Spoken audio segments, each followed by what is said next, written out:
Hey Law Academy parents, I didn't think I'd be back so soon, but there is a lot to cover and I did get some good questions that I wanted to answer. Hope you're all staying warm on this cold Friday. This video is going to be concerned with the Law Academy course of study and the requirements for graduation. And in the description, I have put when I'm discussing each of the classes and what they need to do. So if you have a sophomore, you could skip to the timestamp that deals with sophomores and not worry about anything else, or you could listen to the whole thing if you want. And I do have visual aids.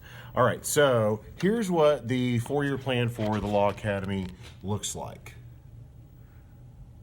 All right. All current freshmen are in Principles of Government and Public Administration, with the exception of a couple of sophomores that couldn't fit it into their schedule last year. All right, so if you have a current freshman, your student on their course selection for next year has three choices that are mandatory. They need to either take Law Enforcement 1, Law Studies 1, or Political Science 1. All right. They also have some elective options that they could take in addition to that. After the sophomore year, so if you have a current sophomore and your child is getting registered, it's open to a lot of things, all right? In order to get into Law Enforcement 2, your student must have taken Law Enforcement 1. In order to get into Political Science 2, your student must have taken Political Science 1. And the natural stream from Law Studies is the Legal Research and Writing class. But current sophomores are also eligible to register for dual credit classes. And if they're going to do that, they need to do that pretty quickly because since it's a dual credit class, it's offered through Brookhaven, they need to take the TSI test to make sure that they're accepted into Brookhaven to get into those classes. The junior dual credit classes are Intro to Criminology and Crime in America. That can be a little confusing because we have to assign those courses high school course numbers, and those course names don't have a corresponding high school course name. So the name that you see on the report card and the schedule is going to be different than what the name of the class is at Brookhaven. And I'll clear a little bit of that up next week. I'm going to talk a little bit more about the differences between AP, dual credit, and on-ramps classes. All right.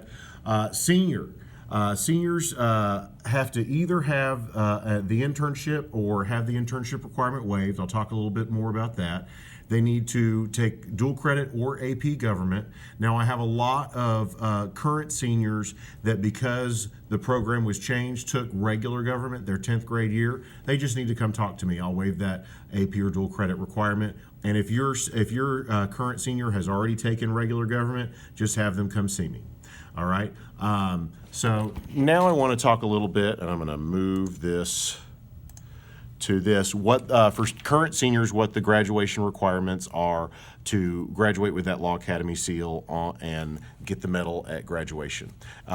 They actually get two things. They get a seal on their diploma that says Law Academy, and they get a medal that they get to wear at the graduation ceremony. All right, so here are the Law Academy graduation requirements. We have the with internship and without internship tracks. So if your student took the internship or is currently taking the internship, they need 4.5 Law Academy credits, and government counts as that half credit. So what that basically means is they need to have taken one Law Academy class every year and then also government. All right. Now, if your student took extra electives and they have 6 or more academy credits, that internship requirement is waived. There are also other circumstances that I sometimes waive the internship requirement. If that's something that your student is interested in, they just needed to come talk to me. The required classes are the freshman principles class that everybody has to take and dual credit or AP government. Again, I have waived the dual credit or AP government requirement for a lot of students because they took government their sophomore year. And 40 hours of community service. I've been hammering home the 40 hours of community service with students since last year, but we all know how teenagers are remembering and procrastination and stuff like that. So we do have connections in the community with MetroCrest services. I try to tweet out community service opportunities whenever they come to me. Casey's Run is coming up Probably too late for your student to get involved in that because it's tomorrow. But there are community service opportunities within our community. So if your student needs to be connected to those, have them come see me, and I can have some suggestions about that. All right, there were a couple of questions from the first video that I wanted to go ahead and answer. One parent asked if their student is really interested in forensic science, what would that track look like? Okay, so somebody that's interested in forensic science, like all freshmen, they're going to take the freshman principles class their freshman year. Somebody that's interested in forensic science should take the law enforcement class their sophomore year, and either concurrently with law enforcement or their junior year, they could take forensic science, all right? During the course of forensic science, that's when the student needs to figure out what area of forensic science they think they might want to specialize in. If your student takes forensic science and decides that they want to specialize in something like ballistics, then my recommendation is that they take a lot of physics going forward. All right, if they are interested in some of the more body aspects or blood spatter and things like that, then they should consider taking AP Bio or Anatomy and Physiology. And Anatomy and Physiology isn't an AP course, but it does have AP rigor, and it's a really great course. If your student's wanting to get into forensic science, chances are they're going to have a medicine-heavy undergraduate degree anyway, and a lot of those programs may or may not take AP credit for some of the required science courses because they might want students to take their version.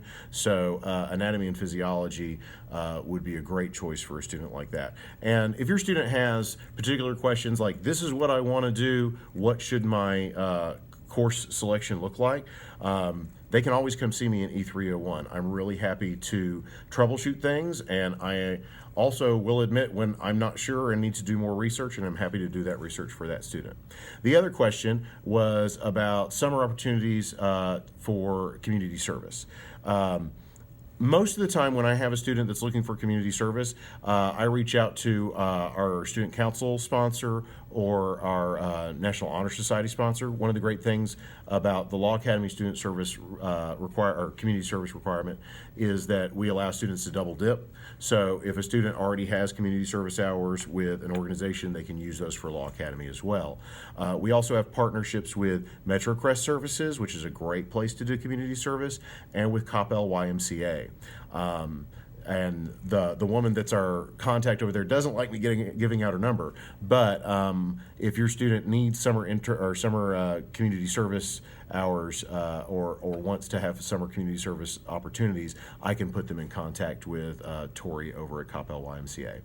Again, if you have particular questions, please comment either on the YouTube or the Parent Square that this link was in. The next video, I'm going to talk a lot about differences between AP, dual credit, and on-ramps programs, and things that parents and students might want to consider when they're looking at which of these programs might be right for them. Have a great day. Bye.